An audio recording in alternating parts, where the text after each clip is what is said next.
우리 희망찬교회 성도님들 주 안에서 만나뵙게 돼서 반갑습니다. 침신대 허준 교수입니다. 저는 제 이름이 워낙 한 번 들으면 잊어버리지 않는 이름입니다. 그래서 진짜 제가 이렇게 교단에 설교를 하러 교회 다닐 때마다 제 이름을 많이 기억해 주시더라고요. 심지어 저는 그래서 최근에 어떤 경험까지 했냐면은 외국에서 선교팀이 왔어요. 카자흐스탄에서 왔는데 카자흐스탄 분들이 왔습니다. 그래서 서로 이제 인사를 하게 됐는데 제가 소개를 했어요. 제가 허준이라고 했더니 웅성웅성 하는 거예요. 왜 그런가 했더니 허준 드라마를 자기들이 얼마 전에 봤다고. 그래서 야, 허준 드라마가 나온 지가 얼마나 됐는데 아직도 이 드라마를 갖다가 세계적으로 이렇게 수출을 하고 세계적으로 보시는구나 하면서 제 이름이 꽤 유명한 이름이구나 해서 제 이름을 지어주신 아버님께 감사를 했습니다. 또 한편으로는 진짜 이제 허준이라는 이름 때문에 혹시나 하고 묻는 분들이 있어요. 정말입니다. 예배 끝나고 어떤 분이 어떤 집사님이 제가 이렇게 쭉 갔는데 저를 딱 붙잡으시더라고요. 그래서 물어보시더라고요. 혹시나 하고 여쭤보는데 침 놓을 줄 아시냐고. 침 못 놓습니다. 그런데 이제 이렇게 여러분하고 만나게 되는 거에 저한테 큰 은혜고 축복인데 저는 하나님 믿고 난 다음부터 제 인생에 우연 없다고 믿습니다. 하나님의 계획이 있으신 거죠. 우리 머리털까지 세시고 어머니 잉태할 때부터 계획하신 하나님께서 분명히 이 자리를 계획하셨고 또 희망찬교회 여러분을 또 만나게 하신 줄로 믿습니다. 우리 박 목사님과는 이제 학교에서 선생님과 제자로 만났습니다. 나이는 같아요. 나이는 같은데 저는 이제 미리 신학교에서 공부를 했고 그래서 목사님 한 분이 딱 오셔서 그때 전도사님이셨죠. 열심히 공부를 하시는데 참 열심히 공부를 하시더라고요. 눈에 띄는 분인데 참 조용하셨어요. 근데 수염 이렇게 기르시잖아요. 그래서 좀 어떤 분인가 궁금을 했는데 이제 목사님 만나면서 제가 이제 목사님의 그 하나님의 사역의 여정 가운데 이끄시는 그 모습들을 제가 봤습니다. 보면서 좀 기대했어요. 앞으로 어떠한 목회를 하시게 될지 또 하나님의 뜻이 무엇일지. 지금 오늘이 여러분들 어버이 주일이잖아요. 그렇죠? 어버이 주일로 제가 말씀은 준비를 하지 않았지만 어버이 주일이라는 그런 의미가 여러분한테는 어떤 의미로 다가오시는지 모르겠습니다. 제가 보면요. 우리 인생을 얘기를 할 때 지금 유튜브 왔다 갔다 해도 되나요? 아니면 고정되어 있나요? 제 마음대로 하겠습니다. 네. 인생이라는 게 여러분들 많이 운동에 비유할 때 마라톤에 많이 비유하잖아요. 그렇죠? 마라톤이라는 게 끝까지 끊임없이 목표점까지 달려야 되는 거. 한순간만 뛰어야 되는 게 아니고 계속적으로 달려야 되는 장기적인 레이스라는 거. 또 끝까지 달려야 된다. 이러한 의미로 우리가 인생을 마라톤에 많이 비유합니다. 그런데 어버이 주일 때 많이 전국에 선포되는 메시지 중에 인생을 마라톤과 함께 이어달리기에 많이 비유를 합니다. 이어달리기라는 거. 우리나라의 대표적인 이어달리기 하면 여러분들 딱 떠오르는 거 있죠. 동계올림픽 때 뭐예요? 쇼트트랙이잖아요. 우리나라가 세계적으로 쇼트트랙 잘하는 거 아시죠? 네, 아실 겁니다. 아마 TV에서 보실 겁니다. 근데 쇼트트랙에 딱 보면은요, 한 사람만 잘 달려서는 안 되거든요. 한 사람만 잘 달려서 안 되고, 물론 잘 달리는 선수들 같은 경우는 정말로 막 열심히 달려가지고 한 바퀴까지 앞설 수도 있겠죠. 그러나 잘 달리는 선수라고 해서 늘 잘 달리는 것만은 아닙니다. 때로는 넘어지기도 하고 한 바퀴 뒤처지기도 하죠. 그랬을 경우에는 어떻게 되죠? 다음 어떤 사람이 어떻게 바톤 터치를 하느냐가 중요해요. 그리고 바톤 터치를 당한 사람이 어떤 마음으로 이 레이스를 끝냈나가 중요합니다. 하나님이 우리 인생 가운데도 우리의 신앙 가운데도 믿음의 바톤 터치를 하길 원하세요. 그 바톤 터치는 누구로부터 누구로 가게 돼 있을까요? 바로 부모의 신앙대로부터 그 자녀에게 가게 돼 있고 그 자녀는 또 손주들에게 또 가게 신앙이 그 믿음의 바톤 터치가 이어지면서 이 신앙을 가게 이어가게끔 그렇게 하셨어요. 제가 이제 믿음의 바톤 터치를 얘기를 했지만 그래요. 여러분들 보시면요, 그 부모님이라는 게 우리가 정하는 게 아니잖아요. 누가 정했어요? 하나님이 우리를 태에서부터 계획하셨다고 그러셨는데 부모는 누가 정하시는 겁니까? 하나님이 정하시는 겁니다. 근데 그 하나님이 부모님을 정하실 때 모르겠어요. 어떤 분들은 그러면 나는 다 뭐 삼성가에 태어나길 바라고 부잣집으로 태어나길 바라고 부모님이 대단하게 바랄지 모르겠습니다. 그러나 여러분들 그런 데서 한번 살아보세요. 과연 여러분들이 기쁨만이 넘쳐날지, 희망만이 넘쳐날지. 제가 무슨 말씀을 여러분에게 드리고 싶냐면, 하나님이 우리를 가장 잘 아신 하나님이 우리를 이렇게 뭐라 그럴까요? 이 땅에 누군가의 자녀로 딱 삼으셨을 때는요, 여러분들이 뭐 에베소 말씀 너무나 잘 하잖아요. 하나님이 자녀한테 명령하는 게 뭡니까? 부모를 공경하라고 명령하죠. 하나님은 자녀한테 부모를 사랑하라고 명령하지 않으셨습니다. 공경하라는 거예요. 공경하라는 게 어떤 의미가 있냐면은, 원래 이제 성경의 의미로 그 의미가 어떤 의미가 있냐면은 기억하고 무겁게 여기라는 뜻이 있습니다. 그 말이 무엇일까요? 여러분, 이 세상의 모든 부모, 대부분의 부모는 그 부모가 능력이 많든지, 우리 부모 중에 능력이 많은 분이 있을 거고 능력이 적을 수도 있을 거고 강하신 분이 있을 거고 힘이 약하신 분이 있을 줄 압니다. 그러나 이 세상의 모든 부모는 자녀를 위해서 최선을 다해서 헌신과 희생을 해요. 그 점을 기억하라는 거예요.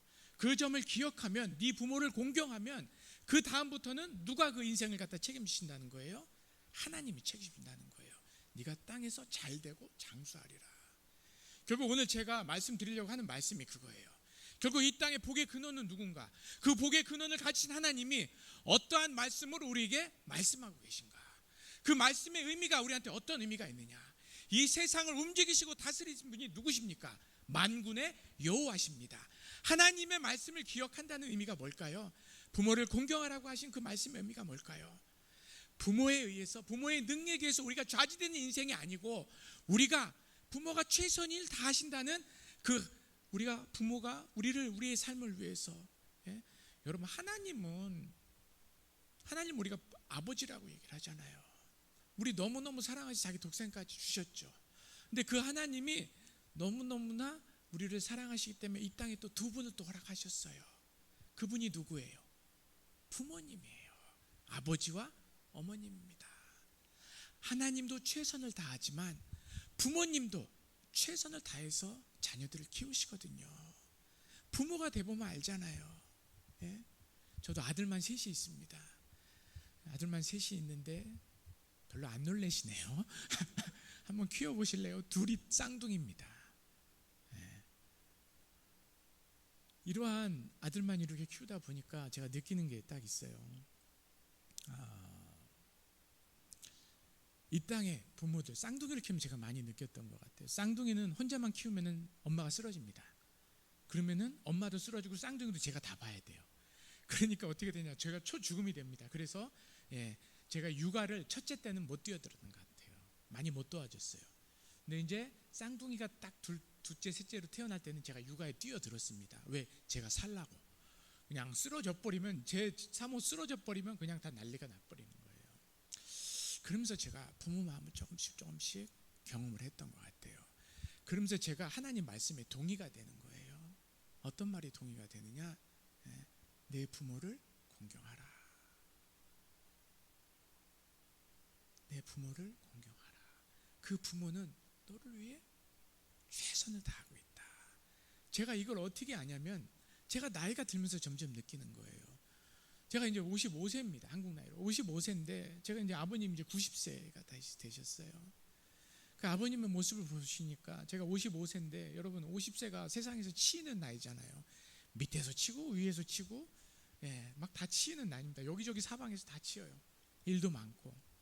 그러면서 제가 점점 드는 생각이, 우리 부모님들은 어떻게 이 세월 견디셨을까? 어떻게 이 어려움을 다 극복하셨을까? 저만 그런 생각 하나요? 여러분들 그런 생각 하시죠? 그러면서 하나님 말씀이 동의가 되더라고요. 내 부모를 공경하라. 무슨 얘기냐? 부모가 잘났던 잘나지 못했던 그 부모를 공경한다는 신앙의 자세를 가진 사람을 하나님이 어떻게 하시겠다는 거예요? 축복하겠다는 거예요. 이 땅에서 결국 이 땅을 움직이시는 분이 하나님이시니까, 그 하나님이 어떻게 해요? 복을 주시겠다는 거예요. 복을 주셔서 어떻게 해요? 땅에서 잘되고 장수하게 하겠다는 겁니다. 그 말씀이 뭐냐? 하나님의 말씀의 주권을 인정한 자를 하나님이 복을 주시겠다는 거예요. 오늘날 같이 여러분 힘든 시대가 어디 있습니까? 대한민국 지금 잘 사기 시작한 이후로 아버지보다 처음으로 가난한 세대에 여러분의 자녀들이 살아가야 됩니다. 그러한 시대에 살다 보니까요, 제가 요새 많이 묻는 게 있어요. 교회 가면은 많이 묻는 말씀이 뭐냐면, 여러분 평안하십니까? 이 참 주제를 잘 여쭤봐요. 왜 제가 이 주제를 잘 여쭤보냐면, 요새 살아가기가 만만치가 않잖아요. 그래서 제가 목사님들 이렇게 모임에 자주 갑니다. 목사님들 얼마 전에도 평창의 목사님들이, 우리 교단 목사님들이 다 모이셨는데, 그 목사님들 모임에 가가지고 제가 한번 여쭤봤어요. 목사님들 평안하시죠? 그럼 목사님들은 다 평안하다고 얘기할 줄 알았는데 아니시라는 거예요. 힘들다고 얘기하시더라고요. 힘든 시대를 여러분이 살아가는 건 맞는 것 같아요. 왜 힘든 시대를 살아가냐? 여러분들 보시면은요, 자, 역사적으로 봤을 때 이건 제가 얘기한 게 아니고, 제가 이제 선교 신학회에 지금 소속이 돼 있는데, 그 선교 신학회에서 구약학자, 되게 유명한 구약학자 한 분을 모셨어요. 그분이 그렇게 얘기를 하시더라고요. 여러분의 삶이 지금 만만치 않을 겁니다. 근데 그거는 역사적으로 성경적으로 자기가 증명할 수 있대요. 왜 힘들고 어려울 수밖에 없느냐? 증명을 할 수 있대요. 성경에도 보면은요, 하나님이 이 땅에 복이 내릴 때 어떤 일이 일어나는지 아세요? 이 땅에 복이 내리면 생육하고 번성하고 땅이 충만합니다. 하나님이 노아에게도 축복하실 때, 아브라함에게도 축복하실 때 뭐라 그러냐면 생육하고 번성하고 땅이 충만한다는 복을 주셨어요. 그런데 하나님의 이 축복이 걷어지면 나타나는 현상, 이 땅에 우리들이 느끼는 하나님 축복이 걷어질 것 같은 거예요. 재앙같이 느껴지는 그러한 순간이 성경에도 기록이 되어 있다는 거예요. 에레미야에도 있고, 오늘 본문 에레미야에도 있고, 이사야에도 많이 나와 있습니다. 어떤 일들이 일어났냐? 세 가지 현상을 통해서 나타난대요. 이 땅의 삶이 힘들어질 때. 첫 번째, 이것을 우리 이 땅에 사는 이 신앙인들은 재앙같이 여겨지는데, 그 재앙이 한 가지만 임해도 힘들대요. 그런데 오늘날은 그 재앙이 하나 임하져 있다는 거예요. 성경에 나오는 대표적인 재앙이 뭘까요, 여러분들? 바로 칼의 재앙입니다. 칼의 재앙이 뭔지 아세요? 바로 전쟁을 얘기를 해요. 2차 대전 이후로 여러분, 전쟁이 가장 많은 시대 여러분이 살아갑니다. 한 80년간 조용했죠. 그래서 우리가 전쟁을 잘 못 느꼈죠. 그러나 세계 유일의 분단 국가인 우리 대한민국은요, 늘 전쟁 중에, 아직도 휴전이지 전쟁이 끝난 종전이 아니에요. 종전국이 아니에요. 그렇기 때문에 세계는 난리치잖아요. 예를 들어서 북한이 뭐 이렇게 미사일 하나 쏘면은 여러분들 어떻게 느껴요? 언제 쐈는지도 모르죠. 최근에도 한번 쐈는데 그냥 그러려니 하시죠. 또 쐈어? 이렇게 얘기하시죠. 그런데요, 여러분, 외국에서는 우리나라를 되게 불안하게 여깁니다. 위험한 나라로 여겨요. 왜? 늘 전쟁이 왔다 갔다 하는 나라로 여기는 거예요. 아니, 옆에 바다에 미사일이 떨어졌는데 안 놀래는 나라는 우리나라밖에 없는 것 같아요. 여러분 보면 우리나라 민족이 잘 안 놀랍니다. 의지가는 거 가지고 잘 안 놀래요. 그냥 미사일 한 방 쐈어 이렇게 느끼는 것 같아요. 그런데 여러분 한번 보세요. 호르무즈에 폭탄 한번 떨어졌더니 전 세계가 들썩들썩 하잖아요. 지금요, 그뿐만 아닙니다. 지금요, 전 세계에서 수많은 전쟁이 일어나고 있어요. 우크라이나하고 러시아 전쟁만 딱 터졌어도, 제가 지난주에 진도에 갔다 왔는데, 진도에 뭐 여러분들 보시면은 한동안 우리나라에 그 뭐라 그럴까요? 그 맥도날드에 양파나 무슨 대파나 뭐 이런 것들이 한번 들어간 적이 있어요. 왜 그러냐? 이게 우크라이나 이쪽에서 와야 되는데 밀이나 이런 게 안 오기 시작하는 거예요. 그러니까 급하게 밀을 갖다 어디 뭐 이렇게 그 채소를 갖다가 공수를 할 수가 없어가지고서 막 진도에서 맥도날드에서 그런 여러 가지 작물이 있더라고요. 작물을 갖다가 공수해가지고서 우리나라 버전으로 빵을 만들어가지고 팔기도 했어요. 갑자기 양파 소동 나고 갑자기 무슨 소동이 나는 거예요. 왜 그렇게밖에 안 나냐? 우리나라는요, 이 식량, 이 잡곡, 이 식량 자급률이요 몇 퍼센트 정도 될 것 같아요? 우리나라의 식량 자급률이요 50%가 안 돼요. 역시 안 놀라실 줄 알았어요. 제가 언제 놀래나 한번 보겠습니다. 자, 50%의 반이 몇 퍼센트예요? 25%죠. 자, 좀 제가 문제를 한번 퀴즈를 낼게요. 그럼 식량 자급률이, 작곡 자급률이 25%는 될까요, 안 될까요? 25%도 안 되면 우리나라 어떻게 될 것 같아요? 난리 나죠. 될까요, 안 될까요?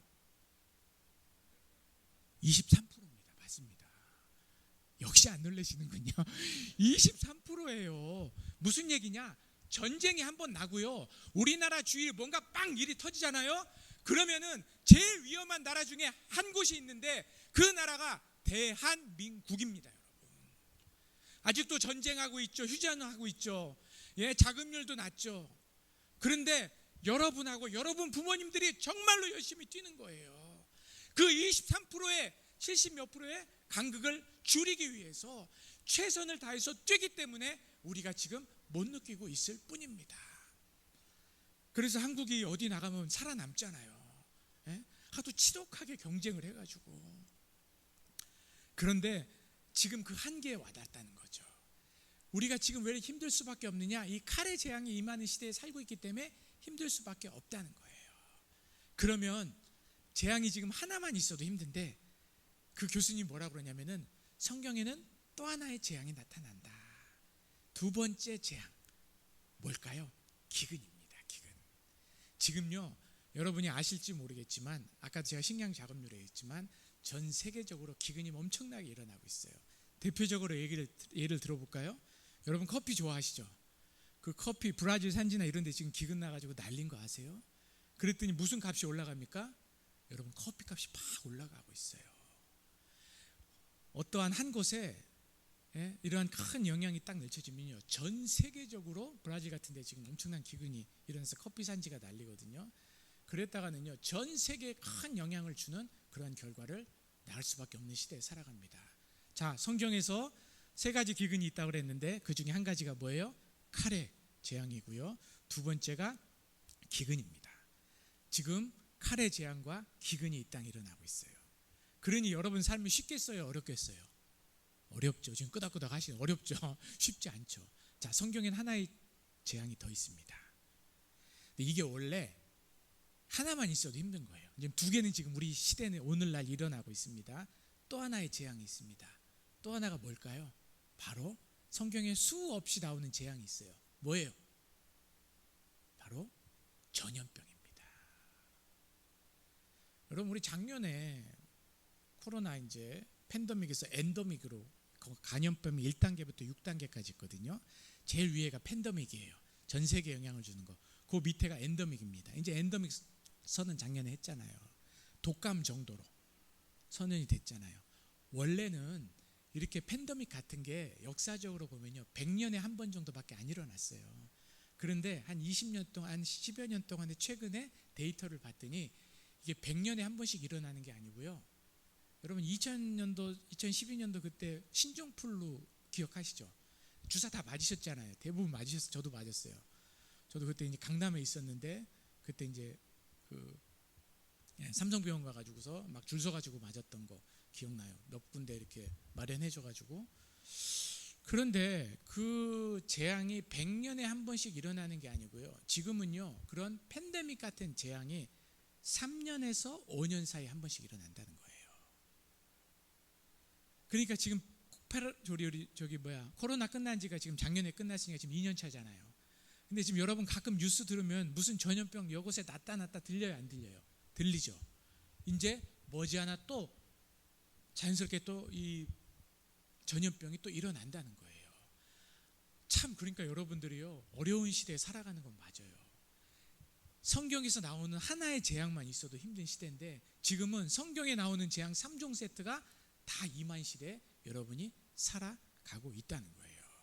그러니 우리의 삶이 쉽지가 않죠. 그래서 교회에서조차도 뭐를 얘기하면요, 힘들다고 다들 얘기하시는 거예요. 어렵다고 얘기하시는 거예요.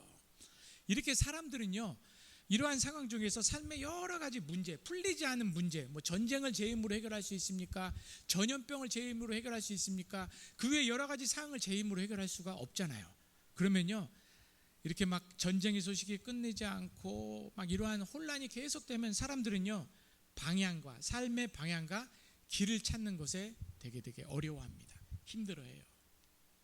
그러면서도 한편으로는 이 풀리지 않는 인생의 답을 찾기 위해서 그 답을 찾으려고 노력을 합니다. 물론 우리 신앙인들은 이 풀리지 않는 인생의 답을 찾기 위해서 누구한테 갑니까? 하나님한테 가요. 하나님한테 묻죠. 오늘 예레미야도 마찬가지예요. 하나님한테 이렇게 얘기하는 겁니다. 하나님, 이 일이 왜 일어났습니까? 100년에 한 번 일어날까 말까한 그 질병이 왜 하필 내가 살고 있을 때 코로나가 일어났을까요? 그리고 왜 자주 일어날까요? 그리고 왜 이렇게 전쟁이 80년 동안 조용했는데 왜 일어날까요? 여러분, 왜 하필, 왜 지금 이런 기도 여러분 한 번도 안 드려보셨어요? 하나님한테? 오늘 에레미야가 그리고 이스라엘 민족이 이 기도를 지금 하나님한테 드리는 거예요. 이 질문을 하나님한테 하는 거예요. 우리는요, 힘들 때 신앙이 있으니까 본능적으로 주님한테 우선 매달리는 거예요. 그런데 여러분, 힘들고 어려울 때 여러분들도 하나님한테 매달리시잖아요. 근데 끝까지 하나님을 붙들고 매달리는 게 쉽지가 절대 않습니다. 왜? 힘들 때 집중이 잘 안 돼요. 물론 처음에는 매달리죠. 간절하니까 하나님 도와주세요. 하나님, 이러이러한 세상의 문제로 우리 가정이 어려움을 당하고 있습니다. 우리 자녀가 어려움을 당하고 있습니다. 우리 사업체와 우리 직장이, 우리 마을이, 우리 교회가 어려움을 당하고 있습니다. 하나님 도와주세요 하고 처음에 믿는 사람들은 기도하죠. 이전에 나와서 하나님 붙들고 하나님 도와달라고 기도하죠. 그런데 지속적으로 하나님께 매달리고 기도할 수가 있느냐는 거예요. 지속적으로 하나님께 집중할 수가 있냐는 거예요. 힘들 때. 제가 보니까요, 힘들 때 집중할 수 있는 능력이 신앙의 힘이에요. 그런데 힘들 때요, 집중이 잘 안 돼요. 처음에는 간절하니까 매달리는데 1년이 가고 2년이 가면요, 집중이 되느냐? 집중이 안 돼. 1년이 돼도 2년이 돼도 내 기도가 하나님한테 응답이 안 돼요. 그러면 본능적으로 의심이 들기 시작합니다. 그러면서 믿음이 흔들리기 시작하면서 나오는 게 뭔지 아세요? 원망이에요. 원망이에요. 이스라엘 민족도 똑같고요, 우리도 똑같아요. 왜 코로나가 지금, 왜 전쟁이 지금, 왜 이 일이 우리 가족에, 왜 우리 가족의 건강이, 우리 자녀의 어려움이, 왜 하다가 신앙이 나락으로 떨어집니다. 그 다음에 하는 말이 뭔지 아세요? 이스라엘 민족이 왜 지금 이런 일이 일어났습니까? 왜 우리가 바벨론 포로를 잡혀 있습니까? 왜 하다가 이스라엘 민족이 마지막에 신앙이 떨어지면서 하는 말이 뭐냐면 애굽으로 돌아가자예요. 애굽으로 돌아가자. 바벨론으로 돌아가자. 죄된 모습으로 돌아가자는 거예요. 우리도 똑같아요. 그래서 그럴까요? 우리도요, 힘들어지고 어려워지면 왜 하다가 그냥 죄된 옛날의 모습으로 돌아가자. 그냥 하나님, 내 인생과 별 상관없다. 이렇게 하고 믿음을 포기하는 경우가 있다는 거예요. 그래서 오늘 본문에 우리 신앙의 선배들은, 에레미야는 분명하게 하나님 말씀을 통해 우리를 깨우쳐 줍니다. 뭐라고 얘기하냐면, 우리 믿음의 선배들은요, 고통 속에서 우리가 집중해야 될 일이 있다는 거예요. 우리가 본능적으로 고통 속에서 집중하는 일은 뭐예요? 내 문제 해결이에요. 하나님, 내 문제 해결해 주세요. 하나님, 내 자녀 문제 해결해 주세요. 문제 해결에 집중하는 경향이 있어요. 그런데 믿음의 선배들은 뭘 얘기하냐면, 믿음의 선배들은 어떤 일을 집중하라고 얘기하냐면은 문제 해결에 집중하는 게 아니라는 거예요. 네? 우리가 왜, 언제 끝나요? 이거 하나님한테 잘 묻는데, 그러나 질문이 잘못됐다고 얘기합니다. 우선 우리가 할 일은 왜, 언제 끝나요를 찾는 게 아니고, 지금 내 인생 가운데, 내 고통 가운데 하나님이 어디 계신가를 찾으라고 오늘 본문에 에레미야가 말하고 있어요. 우리가 집중해야 될 일은 뭐냐면, 우리 인생 가운데, 우리 고통 가운데 하나님이 어디 계신가를 찾아야 한다는 거예요. 그 하나님을 찾고 찾아내야 된다는 거예요. 찾고 찾는데 언제까지 찾아요? 하나님을 만날 때까지 찾아야 한다는 겁니다. 여러분, 여러분의 고통 속에서 하나님 만날 때까지 찾아보셨어요? 아니면 왜 하다가 애굽으로 돌아가셨어요? 나의 죄된 모습으로 돌아갔습니까? 왜 하나님을 찾으라고 할까요? 믿음의 사람들은 고통 속에서 하나님을 찾으면, 고통 속에서 나 혼자 있는 게 아닌 거예요. 우리가 왜 포기하는지 아세요? 우리가 왜 우리 삶을 놓는지 아세요? 나 혼자라고 느끼기 때문에 포기해버리고 애굽으로 돌아가고 죄된 모습으로 돌아갑니다. 그런데 고통 속에서 잘 봤더니 나 혼자가 아니고 내 인생 가운데 누가? 하나님이 뭐하고 계세요? 일하고 계세요. 내 인생이 그냥 혼자 있는 인생이 아니고 하나님이 일하고 계시는 인생이라는 거예요. 이걸 찾으라는 거예요. 여기서 믿음의 회복이 일어납니다. 여러분 오늘 본문 말씀 보세요. 오늘 본문 한번 띄워보세요. 왜 하나님을 찾아야 하느냐? 이렇게 해서 하나님을 찾아야 뭐가 보여요? 하나님의 말씀의 약속이 보이는 거예요. 너희를 향한 나의 계획을 내가 안 하니 평안이요, 재앙이 아니라고 말씀하시는 거예요. 여러분, 우리 인생 가운데 일하고 계신 하나님을 찾는다면 뭐가 보이기 시작하는 거예요? 하나님의 이 약속의 말씀이 보이기 시작한다는 거예요. 오늘 우리가 사는 인생은 재앙같이 느껴질 수 있어요. 너무너무 힘들어서 너무너무 고통 가운데 있기 때문에 내가 지금 망하게 됐구나 하고 느낄 수가 있어요. 그러나 하나님이 뭐라고 하시냐면 너희를 향한 계획이 망하게 하려고 내가 너희를 이 땅에 두는 것이 아니라는 거예요. 재앙이 아니라고 말씀하셨습니다. 하나님이 우리가 이렇게 흔들고 요동치는 세상 속에서 하나님이 주시고 싶은 건 뭐라고 그랬어요? 평화라고 그랬어요. 평안이라고 그랬어요. 평화, 평화로다. 어디서 내려와요? 하늘 위에서 내려오네. 그 사랑의 물결이 영원토록 내 마음을 덮는다고 그러잖아요. 요동치는 세상 속에 같이 요동치면요, 우리 쓰러질 수밖에 없습니다. 왜? 오늘날은 누구랑 싸워야 돼요? AI랑 싸워야 돼요. 여러분, 곧 지금 우크라이나에는요 AI 로봇이 지금 전쟁을 하고 있습니다. 터미네이터라는 영화를 여러분들이 기억하시나 모르겠는데 그게 지금 현실화가 되고 있어요. 실제 버전이 나오고 있어요. 우리가 기계랑 싸워서 이길 수가 있을까요? 두려움이 없는데, 기계는 두려움이 없어요. 프로그램 된 대로 또 몸도 강철로 돼 있고, 우린 유약하고 연약하잖아요. 예? 이러한 인생을 우리가 살아가야 되는데 그럼 우리한테 소망이 뭐예요? 하나님이 우리한테 뭘 주시겠다는 거예요? 마음의 파수꾼을 세워주시겠다는 거예요. 이렇게 요동치는 세상 속에서 우리와 우리 자녀들이 살아남을 수 있는 유일한 길은 평화, 평화로다. 하늘 위에서 내려오는 그 평화가 여러분을 다 감싸지 못하면 우리는요 이 세상하고 요동칠 수밖에 없어요. 살아남을 수가 없어요. 이러한 세상에 살아가기 때문에 예레미야는, 우리가 하나님은 오늘 예레미야를 통해 말씀하시는 거예요. 너희를 향한 나의 계획을 내가 안다. 너희들 머리카락까지 세는, 너희들 어머니 태에서 잉태할 때 계획했던 내가 너희들의 인생을 계획했다.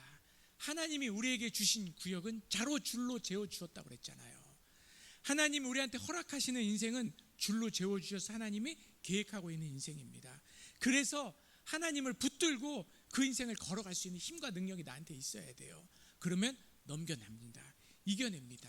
아까 제가 말씀 초반에 우리가 우리 인생 가운데 자녀들에게 남겨줘야 될 중요한 이 믿음의 유산이 뭐냐? 믿음의 바톤이라고 그랬어요. 그 믿음의 바톤이 뭐예요? 오늘 이렇게 어렵고 힘든 시대 속에서 우리가 넘어지고 힘들게 쓰러지는 그 상황에서 하나님 붙들고 넘겨낸 기억이에요. 여러분, 대한민국이 언제 위대했습니까? 대한민국이 언제 강했습니까? 70년대, 80년대요? 예. 그때는요, 교회에 어떤 사람들, 어떤 부모님들이 있었어요? 여기 계신 어르신들도 계셨지만 어떻게 했어요? 남편이 교회 가지 말라고 다리몽둥이를 부러뜨린다고 담을 넘어서 와서 이 자리에 있었어요. 이 자리에서 뭘 했습니까? 주님의 말씀을 사모했어요. 우리 남편을 위해, 우리 자녀를 위해 붙들고, 하나님 붙들고 그 어려움과 고통과 위기와 환난을 넘겨내고 이겨냈어요. 그것이 우리의 신앙의 근육으로 가지고 있었던 거예요. 그때 하나님이 우리나라에 복을 주셨어요. 하나님을 기억하고 하나님 말씀을 기억하고 하나님의 주권을 인정하는 그 나라를 통해서, 그 사람들을 통해서 하나님이 복을 주셨습니다. 복은 하나님 이 세상을 컨트롤하기 때문에 그렇게 흘러가게 돼 있어요. 그렇기 때문에 우리 한국이 복을 받았어요. 그런데 우리 부모님들이 실수한 게 있어요. 뭔지 아세요? 신앙과 믿음은 자기가 해야 돼요. 자기가 이겨내야 돼요. 자기가 스스로 이겨내야 되는 거예요. 여러분, 저는 이제 미국에서 공부할 때 저희 자녀들을 낳기 때문에 이제 미국에서 낳는데 얘들이 영어 이름이 이제 있어야 돼요. 미국의 호적에 등록을 하려면. 근데 목사님들 아들들의 이름이 거의 똑같아요. 그러니까 목사님들 이렇게 모이는 총회가 있거든요. 목사님들 모이는 총회에 가가지고, 그럼 자녀들이 같이 따라와요. 자녀들의 이름을 딱 부를 때 이 이름을 하나 부르면 한 반 정도가 대답을 합니다. 그 이름이 뭔지 아세요? 다윗이에요. 다윗. 근데 제가 성경을 읽고 공부를 해볼수록 다윗이라는 이름 함부로 지으면 안 돼요, 여러분. 다윗 늘 사망의 음침한 골짜기를 다닐지라도 해를 두려워하지 않을 것은 죽고 사는 그 순간에 하나님 붙들고 넘겨냈다는 거예요. 이래서 다윗이 다윗 될 수 있는 거예요. 여러분, 여러분의 자녀를 다윗같이 키우고 싶다면 그 다윗이, 그 자녀가 어떻게 해요? 스스로 하나님 붙들고 넘어내는 훈련을 시켜야 돼요. 그런데 대한민국이 하나 실수한 게 있어요. 우리 부모들이 전 세계적으로 봤을 때도 자녀 사랑하는데 아주 으뜸이거든요. 그래서 기도를 대신 해줬어요. 신앙을 대신 살아줬어요. 여기서 한국교회가 약해졌어요. 신앙은 자기가 하나님 붙들고 넘겨내고 이겨내는 겁니다. 그때 하나님이 누구신지 알고 그때 내 인생의 주권이 확실히 쓸 수 있는 거예요. 그때 하나님이 말씀이 내 인생 가운데 운행하시는 거예요. 부모를 공경하라. 이게 하나님의 뜻이다. 하나님의 법이다. 이 법을 통해서 내가 너를 축복하겠다. 이 믿음이 생기기 시작하는 거예요. 오늘 말씀 통해서도 마찬가지고 힘들고 어려울 때 왜요? 언제 끝나요? 이게 아니고 내 인생 가운데 일하고 계신 하나님을 만나야 돼요. 찾아야 돼요. 언제까지요? 만날 때까지 찾아야 돼요. 그 하나님을 찾고 만나면 하나님이 내 인생 가운데 일하고 계시거든요. 그 일하신 하나님이 어떻게 우리에게 대응하시냐면 말씀으로 대응하세요. 결국 여러분 이 자리가 왜 소중한 자리인지 아십니까? 이 자리가 바로 기도하는 자리, 하나님 만나는 자리라 소중한 거고요. 이 자리에서 뭐가 울려 퍼집니까? 하나님의 말씀이 울려 퍼집니다. 레마의 말씀이 여러분 가운데 제가 똑같은 말씀을 전하지만 성령을 통해서 여러분한테 들어가는 말씀은 달라요. 여러분이 어떠한 말씀으로 받을지는 달라요. 여러분 그래서 말씀을 통해 찬양을 통해 기도에 통해 세상에 막혀있는 우리의 마음과 생각과 이게 깨져버리는 거예요. 그게 깨져야 말씀이 들어갑니다. 그때 하나님이 우리 가운데 우리 인생 가운데 축복하시고 터치하시는 거예요. 그때 쪼개져요 우리가.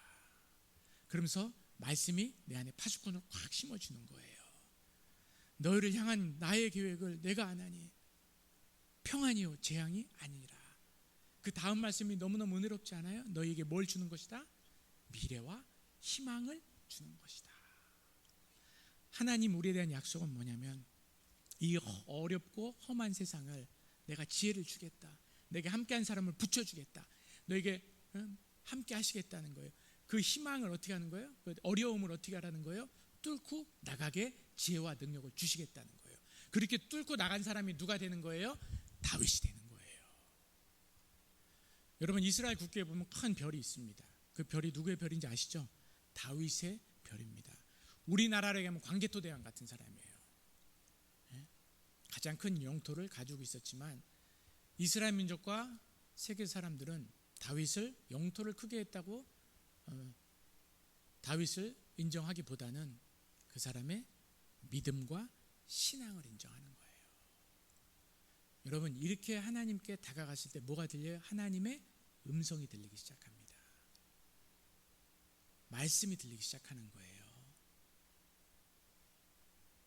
미래와 소망을 하나님께서 우리에게 약속을 주시는 거예요. 오늘 배경 여러분 보세요. 바벨론 포로로 잡혀간 이스라엘 민족 얼마나 힘들었을까요? 내가 힘든 거는 힘든 거겠지만 자녀까지 포로가 돼가지고서 종의 신분으로 살아가는 거 쉽지 않았을 거예요. 그러니까 이스라엘 민족은 우리랑 똑같아요. 내가 오늘 내 이스라엘이에요. 다르지 않아요. 이스라엘 민족 뭐라고 합니까? 하나님 이 바벨론 포로 생활 언제 끝납니까? 우리 자녀까지 이거 해야 됩니까? 하나님께 그렇게 묻는 거예요. 그런데 하나님은 선지자를 통해 말씀하시는 거예요. 언제 끝나는 게 중요한 것이 아니고 너희가 나를 찾고 나를 만나는 것이 중요한 일이다. 여기에 방점을 주시는 거예요. 끈질기게 찾으라는 거예요. 왜? 그래야 뭐가 보여요? 약속이 보이니까. 여러분 교회 왜 나오세요? 저는 그렇게 생각해요. 우리가 이 약속 받으려고 나오는 거 아니에요? 이 말씀의 약속 받으려고 나오는 거 아니에요? 뭐 복 받고 뭐 돈 많이 벌고 여러분 성경에 그런 얘기 안 나와요. 미래의 희망, 네가 뚫고 나가고 네가 이 세상을 움직이고 하나님 법대로 그럼 내가 너를 통해서 축복의 통로로 만들겠다는 거예요. 여러분, 그때 느끼는 거예요. 내 인생이 힘들다고 망하는 인생이 아니라 주님이 일하고 계시는 인생이라는 거예요. 지금은 내가 재앙같이 느낄지 모르나 주님의 계약은 평안이라는 거예요. 미래의 희망을 주려는 거라는 거예요. 우리가 집중하면 이 말씀이 들린다는 거예요. 에레미야라는 뜻이요, 세우신다는 뜻도 있지만 풀어주신다는 뜻도 있어요. 결국 우리 인생 누가 풀어주셔야 돼요? 하나님이 풀어주셔야 됩니다. 그래서 우리는 말씀을 듣고 믿고 믿으면 이 믿음을 통해 약속이 성취되는 사람들이 우리 크리스찬들이에요. 말씀 들어야죠. 말씀을 믿을 수 있는 힘이 있어야죠. 믿을 수 있는 힘이 있으면 이 믿음을 통해 약속이 성취됩니다. 하나님의 약속은 결국 믿음을 통해 성취가 돼요. 이러한 과정을 통해서 믿음이 자라나는 거예요.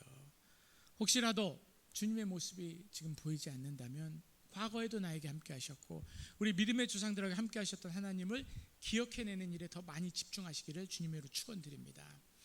여러분, 이스라엘 백성이요, 광야로 나가서 어려움을 처하면 나타나는 특징이 있어요. 뭔지 아세요? 그 특징이 혹시 나한테 없나 한번 여러분 살펴보세요. 오늘날 하나님을 찾고 찾으면 음성이 들리는데 하나님 찾는 거를 포기하는 백성의 특징이 뭐냐면 불평과 원망입니다. 예? 여러분, 이스라엘 민족은 광야에서 물이 없다 얘기를 하는데 홍해의 기적을 보여주신 지 며칠 뒤잖아요. 예? 홍해의 기적을 봤는데 여러분 앞에서 한강 한번 쫙 갈라주시면 여러분 믿음 잘할 것 같죠? 딱 유효기간이 3일 걸리더라고요. 3일, 이스라엘 민족이. 그 다음에 물이 없으니까 마라에서 난리가 난 거예요.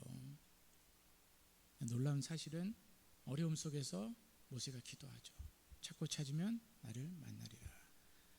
그런데 지금은 내 옆에 계신 하나님이 보일지 안 보일지 몰라도 하나님은 딱 72km 앞에 이스라엘 민족이 그렇게 마라에서 물이 없다고 하나님한테 불평하고 원망할 때 하나님은 일하고 계셨어요. 어떻게 일하고 계셨는지 아세요? 엘림이라는 곳에 물샘 12개와 그 나무, 야자수 나무 70주를 갖다 준비하고 계셨어요. 여러분, 하나님은 내 인생 가운데 일하고 계세요. 중요한 것은 그 일하고 계신 하나님을 찾고 만나는 사람과 찾는 것을 포기하고 불평과 원망하는 그러한 인생이 있다는 것입니다. 여러분, 다니엘 기도 여러분 들어보셨죠? 다니엘 기도 들어보시면요, 내가 한두 번 기도했더니 하나님 응답해 주셨다가 내가 몇 년 딱 잡고, 여러분 기도를 몇 년 잡고 하시는 거 물론 중요한데 그거는 하나님하고 계약하자는 거예요. 무슨 뜻이냐? 내 뜻대로 이뤄달라고 하나님한테 짜놓고 계약하고 기도하는 거예요. 기도는 하나님의 뜻을 내 뜻으로 받을 때까지 하는 겁니다. 쉽지 않아요, 여러분. 목사인데도 쉽지 않아요. 그런데 다니엘 기도에 한번 보세요. 하나님은 언제 응답하셔요? 숨이 꼴딱꼴딱 넘어갈 때, 요때.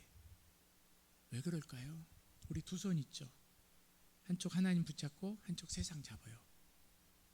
하나님은 세상 잡은 손 놓기 원하세요. 그리고 온전히 누구 붙잡기를 원하세요? 주님만 붙들기를 원하세요. 그리고 넘어가야 우리 인생 가운데 하나님이 되세요. 그 다음에 말씀이 내 인생에 빛이 되고 등대가 됩니다. 쉽지 않아요. 이걸 그럼 어떻게 끝까지 주님하고 해결하면서 할 수 있을까? 오늘 본문에 알려주시죠. 네가 내게 와서 기도하면 내가 너의 기도를 들을 것이요 찾고 찾으면 나를 만나리라. 만나는 방법도 알려주세요. 어떻게 해요? 기도하면서 만나는 거예요.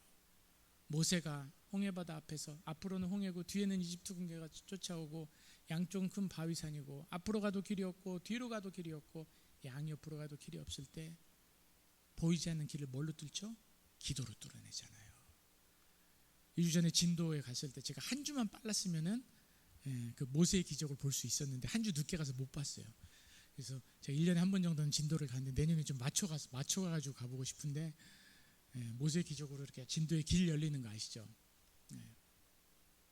마른 땅에 길이 열렸어요, 여러분.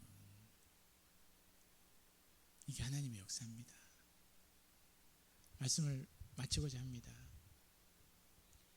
앞으로 가도 길이 없고 때로는 우리 인생 가운데 뒤로 가도 길이 없는 그러한 인생을 살아갑니다. 그러나 하나님을 찾는 자는, 하나님을 만나는 자는 하나님의 일하심을 보게 될 겁니다. 그리고 약속의 말씀을 받을 수 있을 겁니다. 그 약속의 말씀이 여러분의 희망과 미래가 될 것입니다. 기도하면서 끝까지 포기하지 말고 나아가시는 우리 희망찬 교회 성도님들 되시길 주님의 이름으로 축원합니다. 기도하겠습니다.